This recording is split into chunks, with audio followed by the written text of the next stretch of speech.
Let's start this here. We'll let everyone start to come in. It's a couple minutes early. Yeah, there everybody's coming in. Sometimes people are early. Welcome. As people come in, we'll let everyone get started. What's the weather out there, Stephanie? Cool. I think 50s. Nice. Marjorie and Marlis.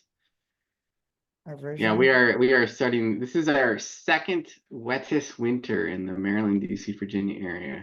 You have to go back to like the 1930s to get something this. It's not all been snow. This week is going to end and it's going to be rain and 70, almost 70. And last week it was inches of snow. So welcome to the DC, Maryland Apparently it's area.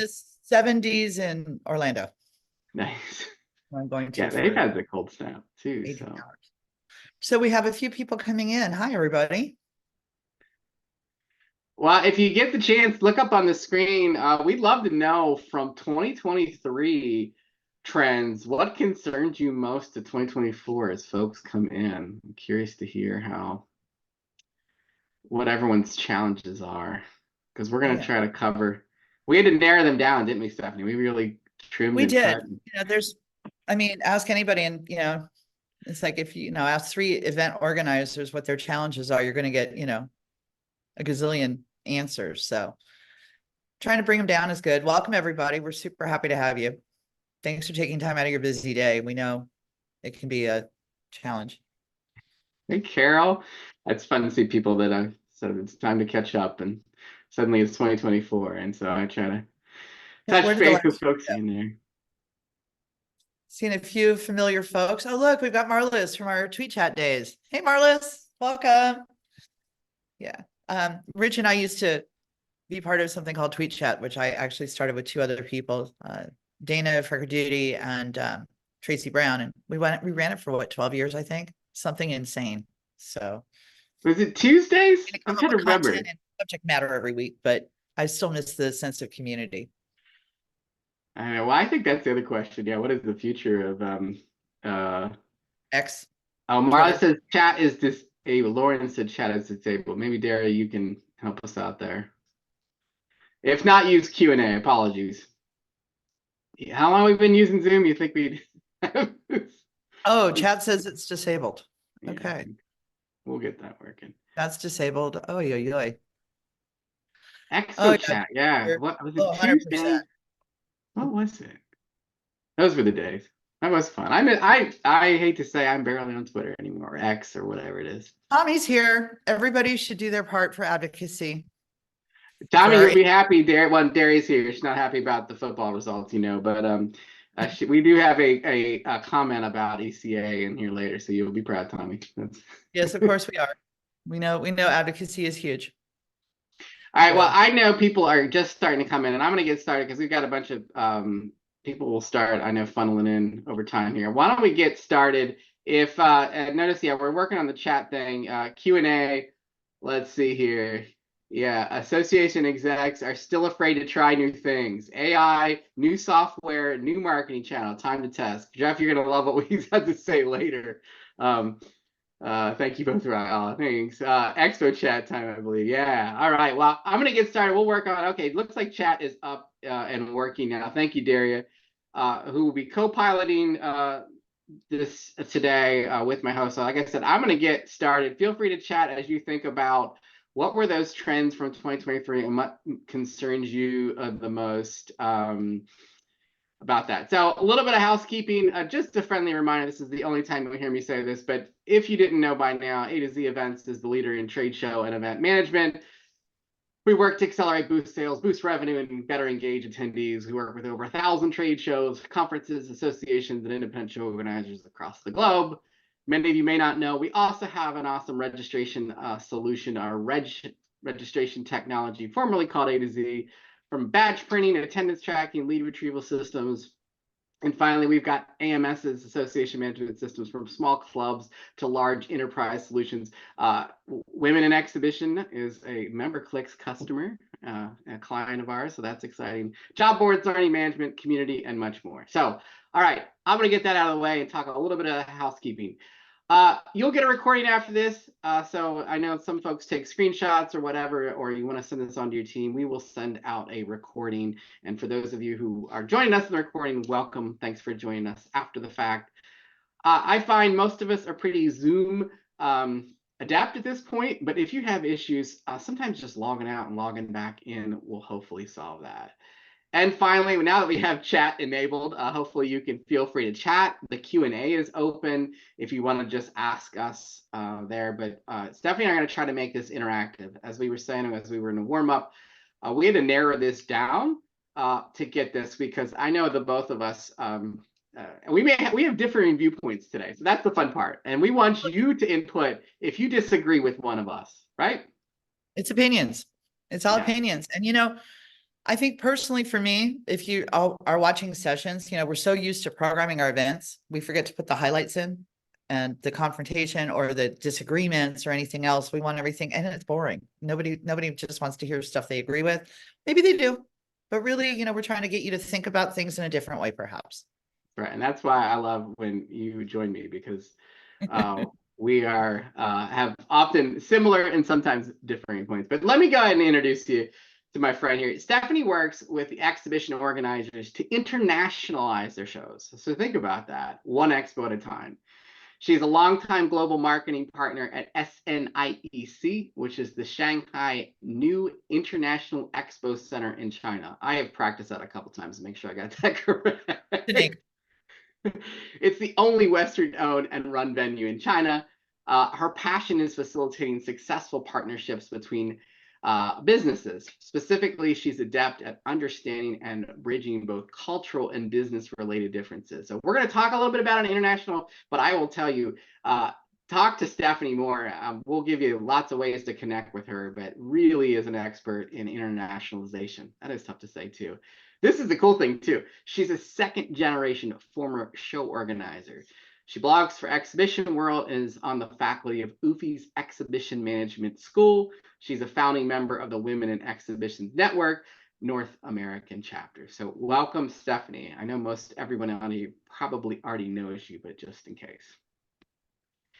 I'm not going to go into much. Most of you know who I am, but I will tell you most people ask about my name, the Wonk. I like to say the Cambridge Dictionary definition defines it as someone who likes to think about or studying something and spends a great amount of time doing it. And for me, that's trade show, conferences, and events. Ironically, the Urban Dictionary defines it as an expert in the field, typically someone who's fairly young and very intelligent. And if my hairline and my waistline tells you I'm far from young and I'm very far from very intelligent, so we're going to stick with the Cambridge Dictionary definition. So, all right, and I'm going to stop talking here in a minute, but we do want you to connect. If you are, many folks have already probably connected with me on LinkedIn, but if you didn't know this handy feature, grab your phone, fire up your LinkedIn app, and when you tap on the top right corner, this little QR code will show up. And that's where you can scan. I'll leave the QR code on for the next couple screens so you can connect with it. Because I know, Stephanie, talk about some of the things that you often share out on your LinkedIn feed. Different articles. I like to repost things I think are interesting. And then if I go to a show or I go somewhere or I get inspired, I like to share that as well. I was at 2 shows yesterday. I was at the Fancy Food Show. It was the last few hours of the show, which is very fun. And I got to experience it with somebody who I just recently, who I met yesterday, actually, I was introduced to by mutual friends. And we walked the show together, and she'd never been to a food show before. So she wanted to sample the world. And then I walked over to the World of Concrete, and it had opened yesterday. And it's their 50th anniversary, and it was fantastic. It's one of my favorite shows. I know, Concrete, it's huge, huge, huge, but it was great. So, and at the moment we are finished here today, you are boarding a plane and heading to Orlando for the PGA show. Food, yeah, fly cross country, concrete, golf. Why not? I feel like there's a joke in there that I'll probably hit. There's a show for everything, isn't there? There always is. There always is. Okay. Well, we were we were really trying to think about, like, what really sums up, if you were to think about everybody on this call today, what sums up event profs in 2023? And so I hope you find the same amusement as we did in this. This to us is what I think in one image defines 2023. Running on a treadmill, a hamster that just kept going, right, Stephanie? I mean, Well, you know what? I mean, that was us on COVID. My friend Jen Hoff used to say during COVID, I feel like I'm on a 3 month cycle. Oh, things are going to open up. Things are going to open up. So you go through the whole exercise, and then it happened as well. So, yep. that sums it up. All right. Well, one of the things that we find in these presentations is a lot of people talk about trends. And it's our opinion that a lot of associations and organizations, your job is to spot these trends. But what we realized was how much is trend and how much is reality? Because a lot of times we've been talking about some of these trends now for years. Have they moved from trend to reality? So let's go ahead and launch our poll here. Let's go back here. Give everybody a second. So hopefully everybody, there are 6 questions in this trend to reality, where this is really sort of an interactive piece. One is to sort of test, again, is it trend or reality? And I will say, since Tommy is on here, and the last question, just in case, if you don't know what question 6 is, ECA is the Exhibitions and Conferences Alliance. And what that means is we as an industry need to advocate continually and perpetually to make sure our industry has a seat at the table in Washington, D.C. So I can't wait to see the answers on this. I'm so excited. yeah, it's well, and that was, I think, I sat down. This was really we decided this could be almost a game moving forward, right? Oh, it is. It is. So let's give it a few seconds more and maybe just go ahead and get into this. Everybody a couple minutes more. Well, again, we really tried to narrow it down, and I'll give everybody 1 or 2 more seconds here to answer. This is also to make sure that you're tuned in. Yeah, it was really hard when we sort of sat down and narrowed this down into thinking about what's important. All right, well, I'm going to go ahead. I know everybody is not had a complete chance, but let's go ahead and end the poll and let's share the results. All right, hopefully everyone can see. I agree on 1.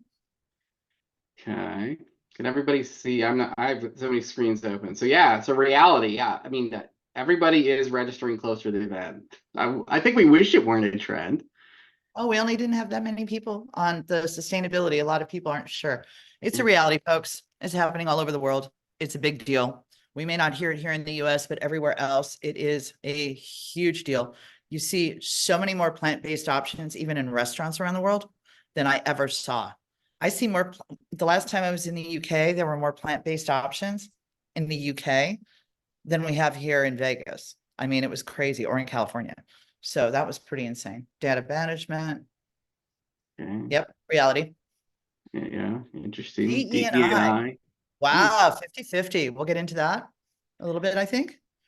AI. Ooh, interesting. That one scored higher. Interesting on reality. Yeah. It's a reality. Unfortunately. ECA, yay. It is a reality. We have to lobby full time. We should have been doing it last years, but that's my own soapbox we'll get into later. That's all right, Kim. Someone said they answered the first question and closed it. No problem. We won't hold you against not being able to answer. But yeah, very interesting to see how folks. Yeah, some other folks had that issue. Okay, so we won't hold that against you. No problem there. But again, really interesting to see. Yeah, sorry, scroll bar was tiny. Yeah, that was the first time trying that. But again, very interesting to see, because we certainly feel like we want to try to move forward with some of these things and stop saying they're trends and saying that we've got to work them into the reality. But oh boy, I always show this office, or I show this photo around our office a lot, because this is, to me, everybody that's joined this phone call, right? We're on the phone, we're dialing, this is today's event prof. What do you think, Steph? I mean, you think this is going to stay? I think so. Until people are willing to pay a fair price. We see that, a lot of prices are depressed, especially for people, and if we're not showing a career path in the industry, which is foolish, I think it's wrong. I think that we need to actually really be concerted in our efforts to explain how much fun our industry is. UFI's Next Generation of Leaders, I think another call will be going out for it soon for this year, have come up with ideas, and these are people who I'll qualify as younger generation in the industry, have said we don't concentrate on how much fun it is to put on events. Yes, it's a lot of work, and yes, you have to do a lot of things, and there's a lot of details, but it's really fun watching an event, that was just this intangible thing happen and become reality. And so we're really bad at communicating that. I would agree. I mean, and especially with this turbulent market ahead, I mean, we look at some of the specialties in our industry from, those who, riggers to things like that are very, strikes our reality, I think, this coming year, and we need to be prepared for it. And, I see this across, and Stephanie, all of us too. I think across the event ecosystem, the staffing levels are still smaller in 2019. I see it in associations and in pen shows. Any thoughts on that? Yep. And then, look, part of this is the uncomfortableness, is that's economic uncertainty. It seems like, hopefully soft landing, right? We took out a slide called economic noise because there's a lot of that.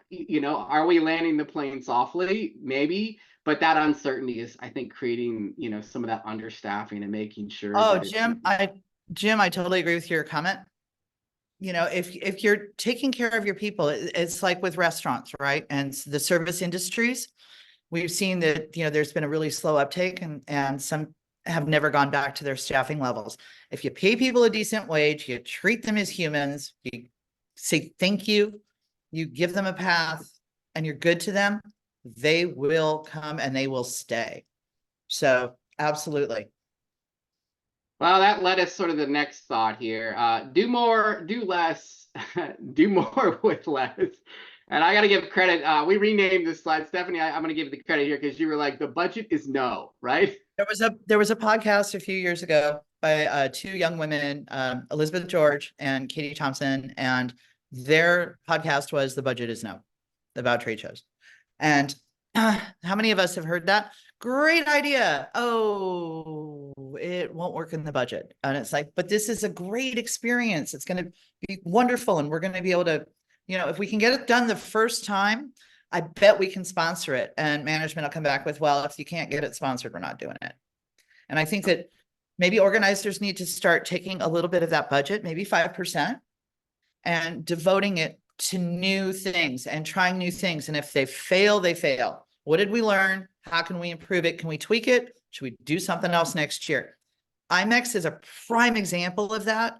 They try new stuff every single show, whether you're in Frankfurt or in Vegas. They try new stuff, and you either, and some works and some doesn't. Some they tweak.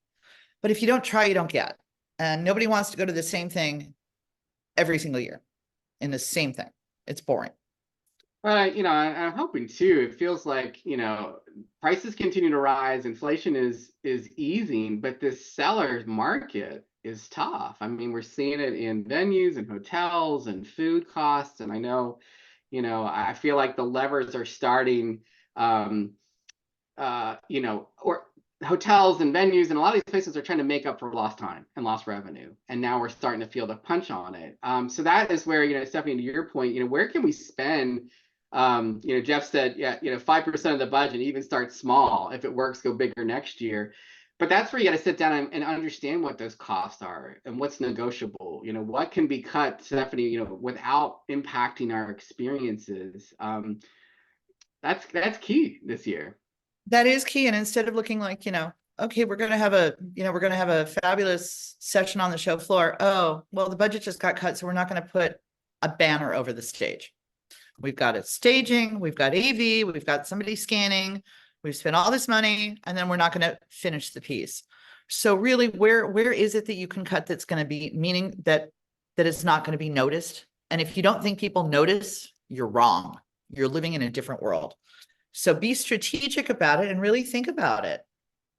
Well, and since we got, not educating exhibitors and attendees as to the costs and being transparent, you're foolish. Part of what we have as an industry is we're asking people to trust us. They're trusting us with their time out of the office. They're trusting us with their resources. They're trusting us with everything, right? And their lives. If you want to think about it, gathering thousands of people, which we'll get into a little bit later. What are we doing? How are we communicating? How are we talking about our costs? How they've increased? Let's be honest about it. It's a challenging subject to discuss, but it's not going away, and being an ostrich about it is not going to engender your community to trust you. I've seen folks like Jim and Fern, talk with your partners, and Marla's here, talk with exhibitors.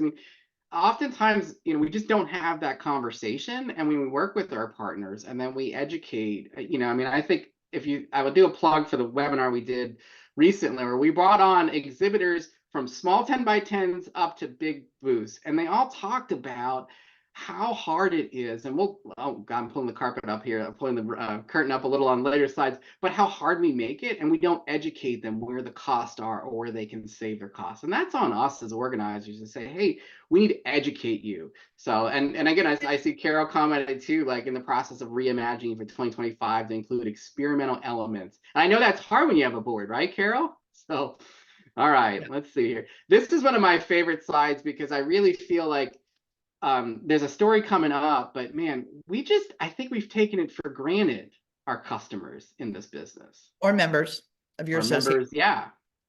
Now, a lot of associations have seen significant drops in membership. Are you providing value? Are you doing the same old stuff, different day? If you are, you need to start really talking about change. And if you've got people who've been working in an organization 20, 30, 40 years, they're going to perhaps be a little resistant. So it may be worth it to bring in a facilitator to have that conversation. But back to the toy fair. Could everybody put up their hands perhaps or something so we could see how many people know about this story with the toy fair? It kind of came and went, right? Oh, yeah, there's a couple. Oh, yeah. Yeah, this is something you could have missed in the industry. A handful of people, a handful. Well, all right, so.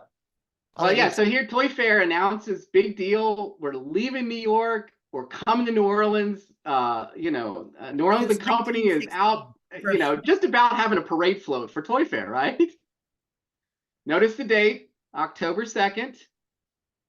And let's just jump ahead here to October 16th. Toy Fair is to remain in New York City. And you know what? I have so much respect for Toy Fair, the folks from there, because they went and they did the research. They did focus groups. They did surveys.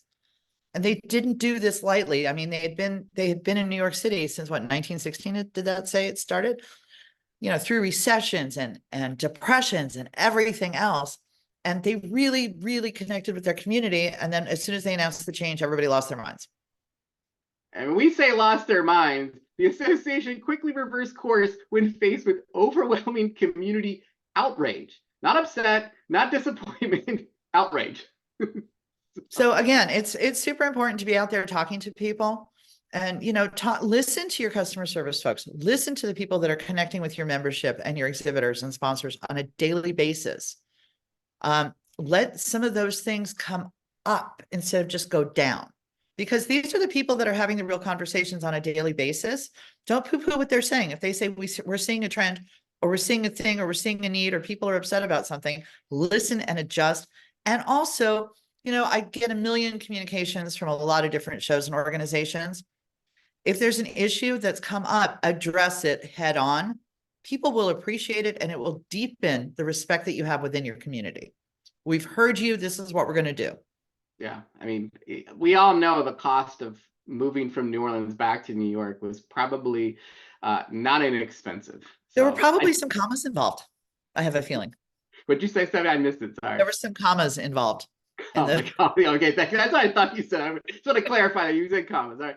Well, I do want to call it. Claudia made a great point. Beyond ROI, she said ROE, return on experience. What's your phrase, Stephanie? Return on everything. ROE, return on everything, on experience, on intention, on everything. Is it worth it to come here? And are we teaching our exhibitors how to measure their ROI and how to follow up? Don't forget, since COVID, I know we're all tired of that word, like beyond tired. What are you doing to educate your exhibitors on this?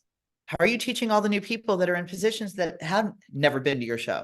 How are you teaching them to figure out, are you successful? What are you doing? Marla says amen. Have a good show. Claudia agrees. I would say too, I love what's happening in the chat. If you guys have ideas, we always love when you connect with each other and share. Last time people were sharing exhibitor prospectuses and things like that. So enjoy that in the chat. And I want to keep moving because holy smokes, we're only on 3 and we got a lot more to go. Okay. And then one note on loyalty. If you have somebody who's been at a show for 10 or 20 years or something like that, you can have a lounge, and you can get it sponsored, by the way, pretty easily. You should be able to, but make it fun for them. Give them a something else experience, or say, you know what, for being at the show for 10 years, we're giving you a front row seat reserved for the keynote. My Doesn't cost. teenager, great, Heather's a great Thank you. idea. Yeah, my teenager understands loyalty for apps and things. I mean, we're growing up in this next, generation that understands the importance of loyalty and tracking it, and getting people to come back. Chick-fil-A, follow what they do. Goodness gracious, they somehow get us to Chick-fil-A way more than I'd like to eat. Hence the waistline there. But yeah, I don't think we treat loyalty. We just keep assuming, again, this is infinite, and that, like, oh, they'll come back, or they'll come back in a year, and we just don't follow that, which kind of leads us to the retention. Hopefully your exhibitors or attendees or members aren't running like that guy is, but let's talk a little bit about, I mean, I think we often don't focus enough on those folks that attrit, so why are we evaluating it? But then also, what matters to these folks? And I think that's evolved. Stephanie, you said it. We kind of joke now about this post-pandemic world, but even my behaviors as someone in this business, it's harder to get me to go to events. It's, and I'm in the business, so we want to focus on those customers that matter, because I think sometimes we get caught up by everything and all the data. If you've got companies that have been with you for 20 years, or even 5 years, 2 years, you should be calling them up to find out, and it should be senior management making appointments to talk to them. Senior management talking to them, finding out, why didn't you get your return? Why are you not in the show? It's not up to the salespeople to making those calls. It's management, and it's senior management. And if they're too busy, then they shouldn't be getting the paycheck. I'm sorry. But if you cannot confront, if you cannot handle dealing with unhappy members and exhibitors and sponsors, you don't belong in our show. You don't belong in our business. So I love having you on. You and I can just tell it like it is. Which just kind of leaves, we hear this a lot in business and retail and corporations, but are we understanding and calculating that sort of lifetime value of a member, an attendee, an exhibitor, and thinking about planning around that? Because, we look at that 2-3 year mark of when exhibitors start to, retain a lot longer, but what is the potential lifetime value? I bet you if you start to look at some of these things, it may guide your strategic decisions. Absolutely. And your most of your growth on your show isn't going to come from the big guys. It's going to come from the small guys that you develop and bring up, and then take more space and get those sponsorships, the more successful they are. I hate to say this, but this is an election year. Sorry. I love that picture. We're already well in it. But this is one that it continues, I think, to get even more sticky. And it's one that every year I struggle and say, holy smokes, here, we're going to talk about it again. But look, the economy used to drive politicians a lot in the past. That was really success. But now ideology is driving more legislation. I do not want to get into DeSantis, and I know he just dropped out of the race, but his battle with Disney and is an example of that. It had nothing to do with financial gain, because Disney's the biggest freaking employer. It was ideology. So that kind of led us. This was where we debated a little bit, Stephanie, when we were talking about boycott or flip the script. I went to a session at PCMA, and it was to boycott or no boycott. It was interesting in what they were positing, but they didn't have the other side. And their thing was, you should give money to different organizations within.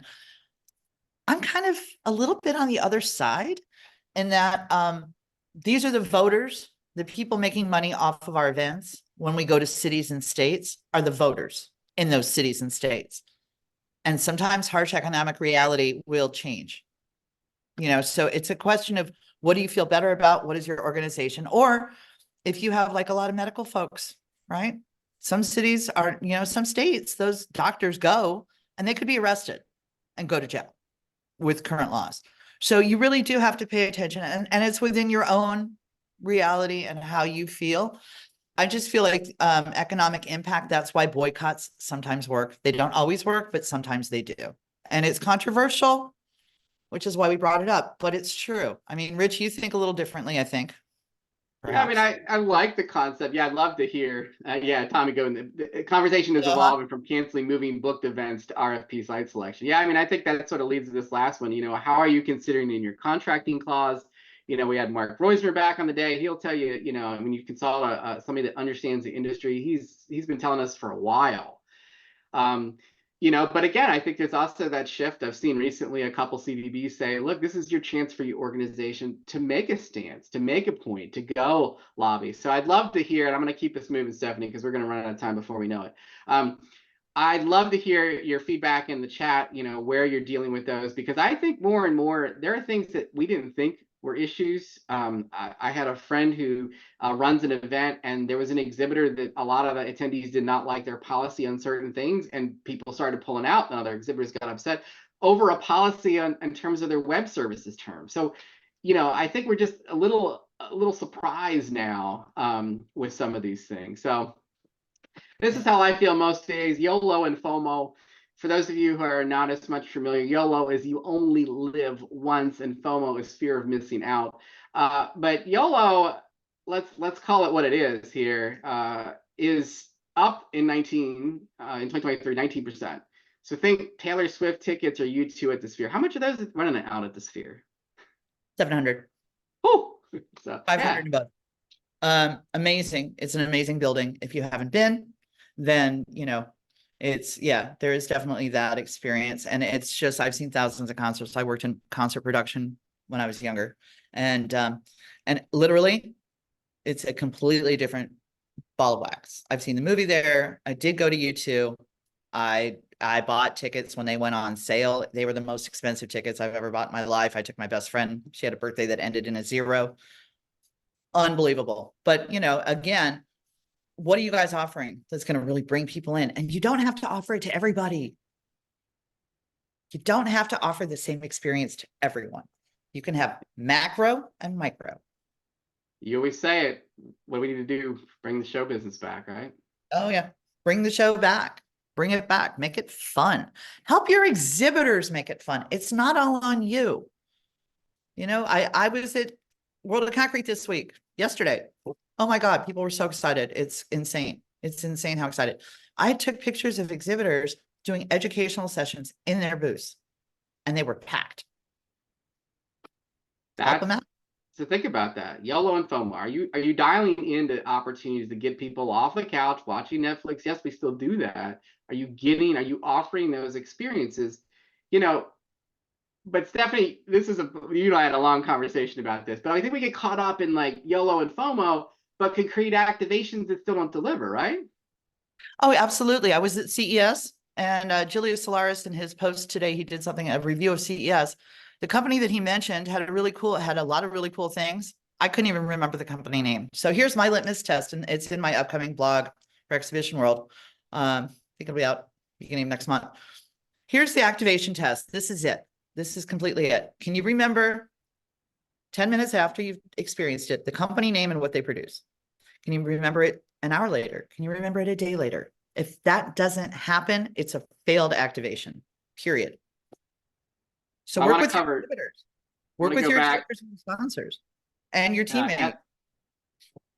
Heather made a great point. Union cities are a hot button for her org. Not even allowed to consider them because of cost. It looks like Lauren's headed to the Sphere next week, $400. Yeah, I mean, there again, you've come all that way, right? Nice. Yep, absolutely. All right. I do know right now it's prohibitively expensive for most trade shows and organizations to do things there, because I've heard through friends and whatever. Over $500,000 if you want to have your logo out on the exoskeleton. Yeah. So we'll burst that bubble now for those of you bringing your show out to Vegas. Get a ticket. You just won't have the organization name, year, event up on there anytime soon. I saw a QR code on it the other day. What were you saying? There was a QR code on the dang Sphere. Did you click it? No. It was like in the distance. My camera wouldn't have captured it, but I was like, okay, that's different. I hadn't seen that one before. All right. So make it easy, right? Yeah. I mean, why do we make it so hard? It is hard. How many of you have been to somebody else's show and been an exhibitor without your contractor in charge of it?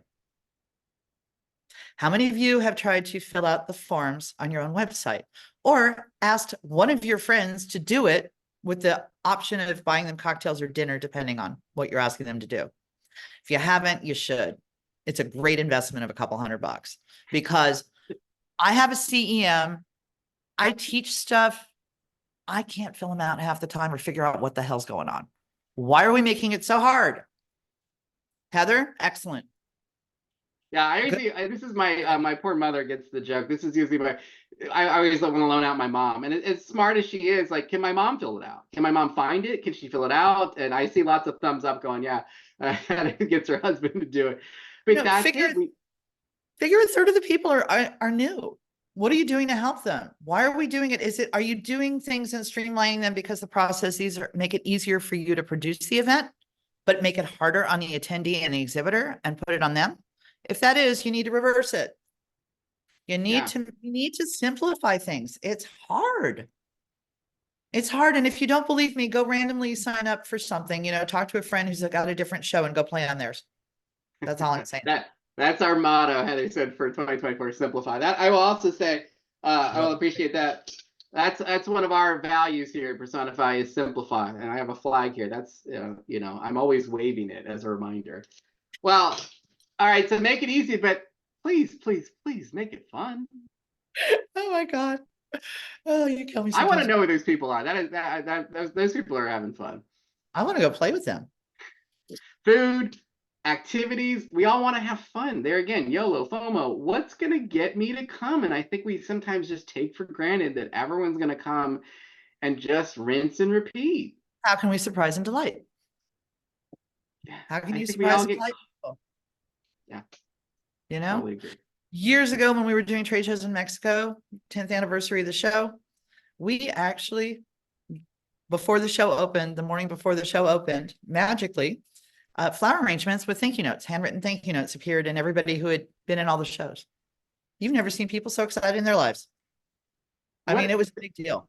Yeah, what are some other ones? I'm seeing folks comment in here. I have surprise and delight on my whiteboard, said Sherry. Hey, Sherry. Excellent. Receptions, 80 party. Yeah, I'd love to hear some surprise and delight. What have you seen recently, Stephanie? Brainstorm. Go to other shows. Go to other events. Take whatever. Okay, we're all consumers. We're all consumers, right? So if you're enjoying an event as a consumer, a concert, a festival, or something, how can you bring that in? How can you bring in the fun? Work with the younger people on your team and let them go. Do brainstorming. Hey, if we were to reinvent this entire thing, what do you think would draw people your age generation in? What do you think what could we do? Take a look at it. And again, it goes back to not being afraid to kill the sacred cows. They make the best burgers, They make really good steaks. All right, well, that kind of gets us right into affinity, because I think, we just generally lump, I think, our audiences into one. Our attendees, our exhibitors, our sponsors, our speakers. But when you start to think about, even that image, everybody's so different in there, and not generationally, subgenerationally, subgroups. They all attend differently because, I think we don't know what those drivers are anymore. I will say, I work with a client. I was at their event. It's probably been 2 months now. But they do a tailgate party where they do an alumni reception with people, students in college with alumni to connect, to say, look, the future of this industry is coming to this trade show, connecting with these alumni. And then they do a hell of a tailgate, and they have a competition between the students to give free passes away. But what I love about it is those students are coming for a different reason than the person who they may meet who's about to retire. And the other thing is, people want to see people who look like themselves. And on most trade show floors, you're seeing a lot of white folks.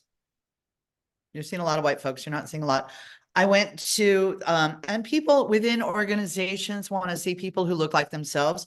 There was a speaker at the CISO CEO last year who really she ruffled a lot of feathers by explaining that and giving a what if journey with somebody of color who had risen to a certain place and started in the company because she saw a few people who looked like her, or a couple of people, and in top management, nothing.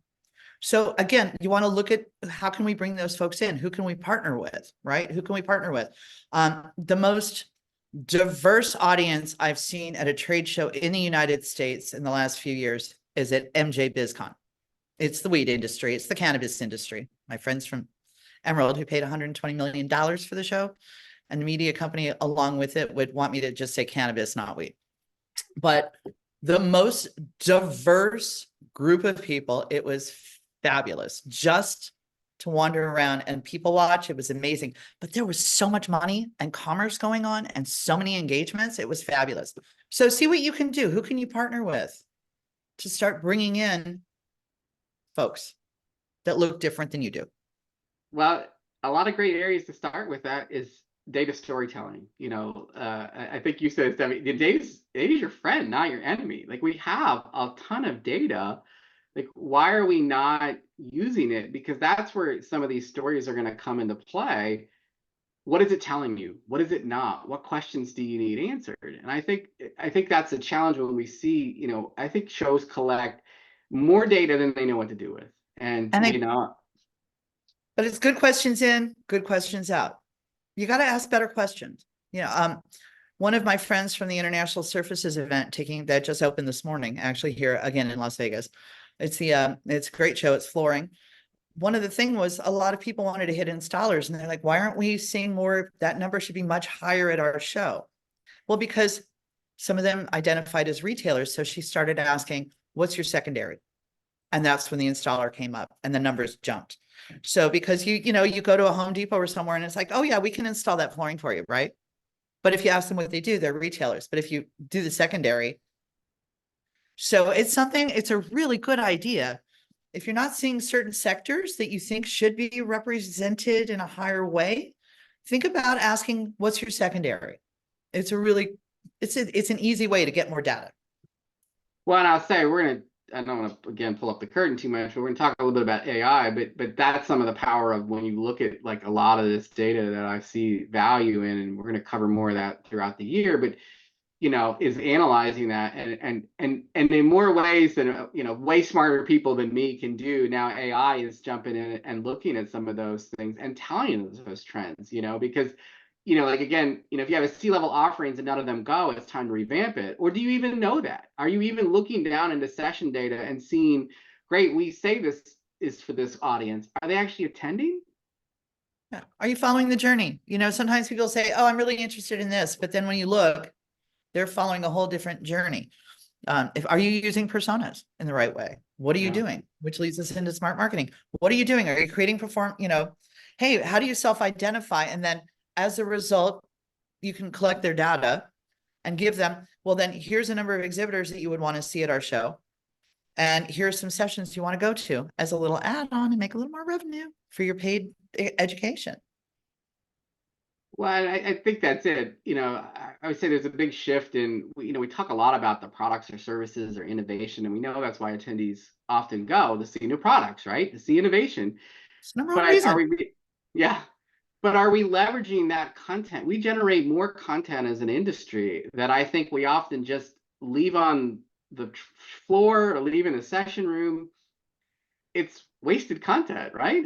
Yeah. Something that PCMA did was they asked everybody for their top takeaways at sessions in the app to collect it. There you go. There you go.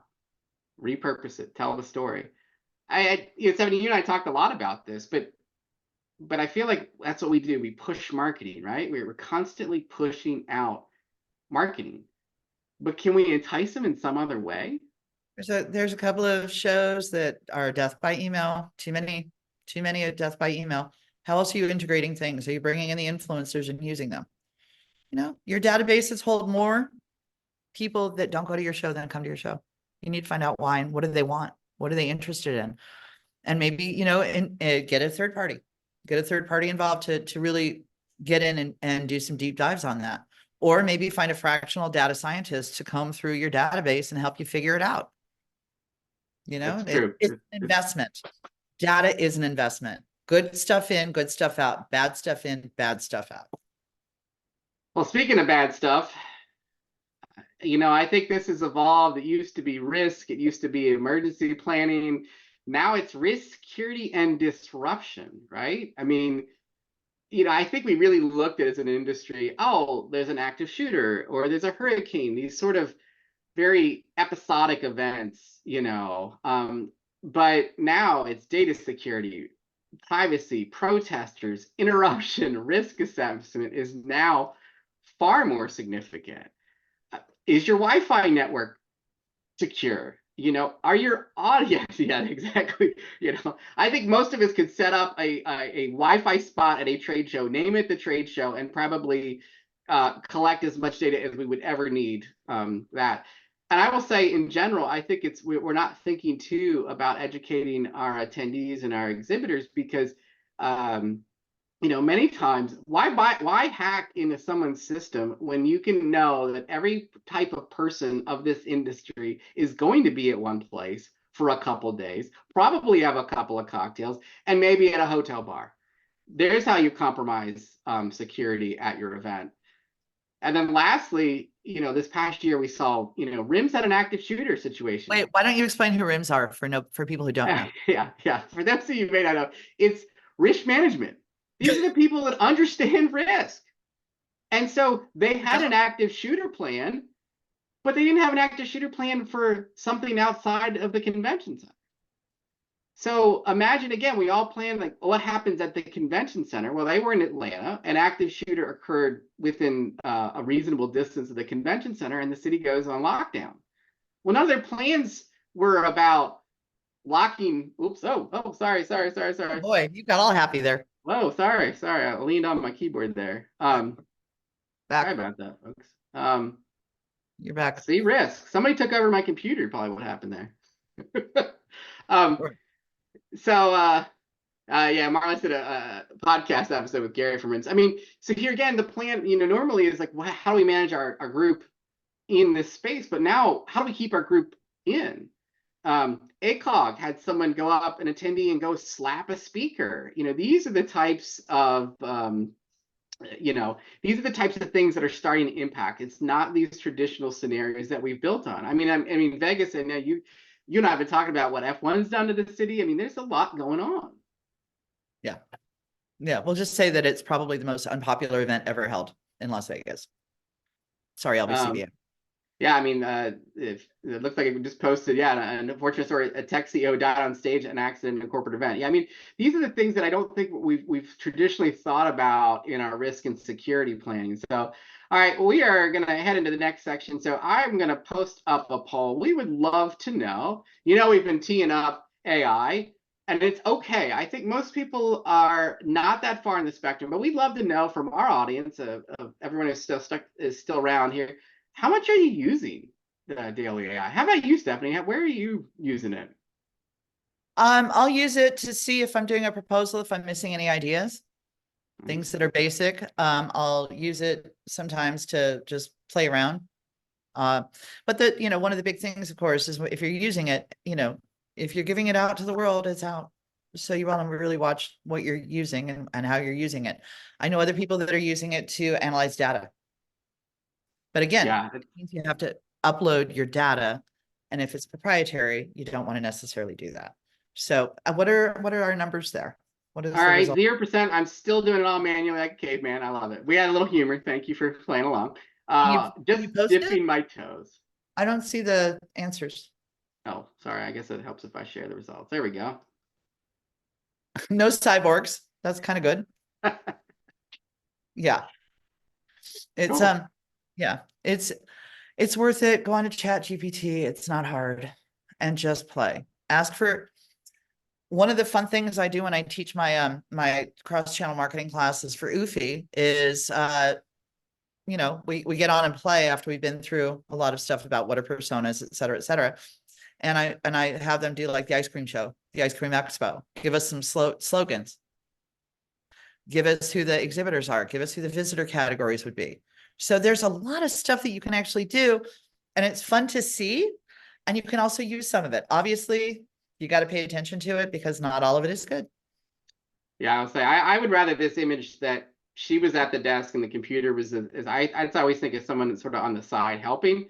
It's funny you mentioned that. In my last CEM course I taught at Expo, I have the students create a show, and the group that used ChatGPT to write whatever, it was amazing. Everyone's like, that sounds like an amazing show. So I think that, and I want to show another tool that's out there. We don't have time to really get into it in depth, but not just ChatGPT. Yeah, Marla said brainstorm marketing copy to AI images. I'm going to talk about that. I think there's opportunities at that. And what most people are saying, again, they're at a limited level at this point. And I want to do a quick. Okay. It's okay. It's still developing. It's the technology that's developing, but at least if you're comfortable using it, as it gets more sophisticated, you'll grow with it. And if you haven't done it yet, I urge you to make that a priority in the next 2 weeks to just try it out. Find a Yeah, trip I with mean, and I think this is also where, again, there's an opportunity when you look at data. This is a testing ground, and I want to make sure this still works here. I want to see. Let's see here. I want to show you guys. Hopefully, I'm still logged in here. Let me the switch. Spark is the AI PCMA is offering. Yeah, so I've already skipped a couple steps ahead, but again, as I always say, like, this is a starting point. This is in no way a replacement for an attorney, especially a No Mark way, Reuters no way, world. no way. We're very clear that this is not. But I recently took, yeah, but I took a recent exhibitor sponsor survey. I said, okay, my role is the event organizer. The show's in DC, and when you look here, it's like, well, areas of concern, recommendations for revision compared to industries. SWOT analysis, great. Yeah, I mean, risk analysis, I mean, so what's interesting is like, let's just hit recommendation for revision. Now, what's great about this compared to something like a chat, this is going to compare it against other event contracts. So again, this is what, as you see, this is live time happening. Now, I know what it's going to pretty much say because I've run this example here. But I want to show you where this is where, again, this is not a replacement for attorney, but yeah, I see people with like mind blind open. Okay, so basically it's going to say, well, I'd recommend revising. So you could take these revisions and work it into your exhibitor or sponsor contract before you send it to in-house counsel, before you send it to that. Oh, yeah, someone asked, yes, we will send slides out. Yes, this has been a great 72 call. hours, 3 days. So that's basically like an example of it starts generating ideas. And that's what's pretty freaking amazing is like, okay, now I've got a leg up on that, and that goes on and explains more things out there. But that's an example where AI is like a tool to start, and then you would go to your attorney. So, but that was a quick demo. I want to talk about the bad side and leave like a couple minutes for questions. So, AI is now in the hand of bad actors. So that Nigerian prince has better English. And what that really means now is educating your audiences on what real and what is not is becoming even more important. Because we've all gotten the list in the hotel. Luckily, thank you, ECA. Thank you, Tommy, that some of these things we've legislated for. The hotel spammers have gone away. But before we read them and we're like, well, yeah, that's not even good English. That's clearly someone trying to spam me. But AI now, I just got one recently that said like, this show's approved this, whatever. They're writing better messaging using AI. And that's going to be harder now for your attendees, your exhibitors and sponsors to suss that out. I like that a lot of show organizers are sending stuff out ahead of time and reminders again, these are our suppliers, these are the people that you can use, et cetera, et cetera, et cetera. So, it's again, communication and transparency. So let's see an example of AI for bad or stupid. Yeah, we said stupid, yeah. So I asked, someone mentioned images, right? So I said, I'm just curious, since I work with a lot of associations. Hey, I'd love to have an image of a group of association executives at a board meeting. Oof. Ouch. Yeah. Yeah, people are cracking. Yeah. Yeah, probably. Yeah, I Exactly. think misses the mark. And so these are the things too. It's funny, I've actually played around even some more prompt engineering and things like that. But this is where, We're enjoying it. Yep, I know. And we're like, exactly. What was it like 1950? And what the heck is up with the painting? Yeah. Like, where did that come from? Yeah. We don't even know what it is. We don't want to know. But I've seen other ones, where like show us the conference center in the in the future, conference room in the future. So there's a lot of different things you can play with. But again, this is a reminder, pay attention to what it is. And the adults in the room have to pay attention to it before it goes out. You can't just send it out, not, verbatim. Anytime you. Hands are. I've asked for trade show images. It's really interesting. Madman, excellent. Yeah, I almost added some, but I knew we would have time. Yeah, right? AI has trouble with hands. So, but I meant to put this in there, but I was running. I asked for a demo. I should have included it. My apologies. I asked for show me a trade show booth with a demo on a computer. And what was ironic was that it was almost all male. Like, there again, are there's inherent biases in some of this AI that like assumed one, tech show, because I spelled that out. It's machine learning. Good stuff in it's what it learns from. Yeah. It is part of machine learning. Okay, all right, so we have left time for five or so minutes to ask any of your dying questions. Again, we pared this down and we knew we were going to be short on time. But we also want to leave this up here so you can connect with Stephanie before she is now heading out to the airport, but we have a time for a couple of questions. I've got a few minutes. Hey, Tommy, we just want to do another plug for ECA. Why don't you throw, Tommy, if you wouldn't mind throwing the website address in there into the chat, that would be great. If you haven't signed up, they have an influencer program you can sign up for as well. It's really, really important that people understand that we're the industry of industries, that we are the economic driver of economies around the world. And we don't get out there and we don't toot our own horn nearly enough. So it's all of us that belong in the industry. It's our responsibility to get the word out that we don't just plan parties. If we do plan them, they're great parties, but we're not just party planners. We really are one of the prime drivers of the economics in the world. And as a launch pad for entrepreneurs and growth. Well, I wanted to take a couple quick questions. Sorry, Stephanie. Oh, that's true. Oh, God, that's what, at least you're. It's been a long time since we talked. Anyhow, Stephanie, one of the questions that came in, boy, that is really funny now that I see Stephanie there, is one of the things that came in before the webinar, and again, feel free to post some, but people asked us, from your perspective, what are the biggest challenges for exhibitors and sponsors this year? What do you see what are they most concerned about this year? They want it, a lot of them are a lot more sophisticated. They're using technology, they're using data. We have to help them and we have to educate them. I think it's on us. My mom always used to say, because I'm second generation, it was my mom's business. We can bring the buyers to the door. We can't bring them to your booth. So it's how can we do that? How can we teach them? Thank you, Jim. Exactly. But I think the biggest thing that we can do is educate and partner with the exhibitors and sponsors. They are not the enemy. They are paying for us to live the lives that we have. And we need to appreciate them and we need to educate. We've got a lot of new people in our industry. And we also have to educate our attendees. I know that esports, when they started doing their live events, they had a lot of people who had never been to an arena or a stadium. And so they actually said, here's what happens when you arrive. You're going to have to show your ticket. You're going to get searched. You can buy drinks and food and bring them in. You'll be able to bring them in. You can't bring them in from outside. And they really took them by the hand and told them what was going to happen ahead of time. We need to start doing that. If your signage is crap, one of my huge pet peeves, figure it out. Work backwards on your signage. What does people need to do? So I think that's the biggest one.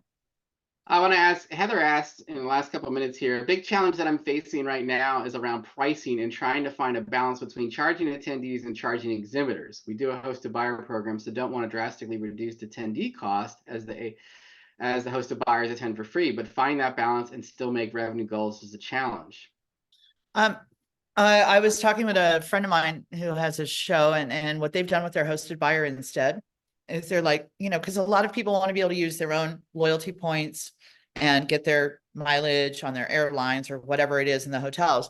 So if they complete all the different things, then they get reimbursed X number of dollars, just a set number. And whether they, how they use it is their choice after the show, after they've completed all the things they're supposed to do. I think that the best thing you can do is work with your providers to get the best hotel rates, and always do that test. Go on Expedia, go on hotels.com and see if the hotels that you've contracted are offering a lower rate. I've seen it done. We've all done it. We've all done it. So figure out where you can talk to your, offer packages for your exhibitors. If they've got under 300 square feet, offer a package, including flooring, drayage, all of those things. Furniture, and not crap furniture either, mid-level furniture, because nobody wants to sit on plastic chairs. That was back to, that was the big takeaway from the last webinar, was make it easy, but also saying some of these younger and newer exhibitors and startups were like, make it easy, but back to that, package this stuff up. Like, I didn't know I had to buy carpet, and now you charge me 3 times in last minute rates, all these things. And like you said, handhold some of these folks. So while we have reached the top of the I'm hour. just say one last thing. We used to send out, I would call it the scare the crap, different word, of the exhibitors. And it would be a few days beforehand. If you have not yet done so, it's now going to cost you 20 to 30% more. Fill out the paperwork, get it done. And it's the same thing. It's the same thing. Okay. Oh, we are at the bottom now. You have a plane to catch. Go enjoy PGA show.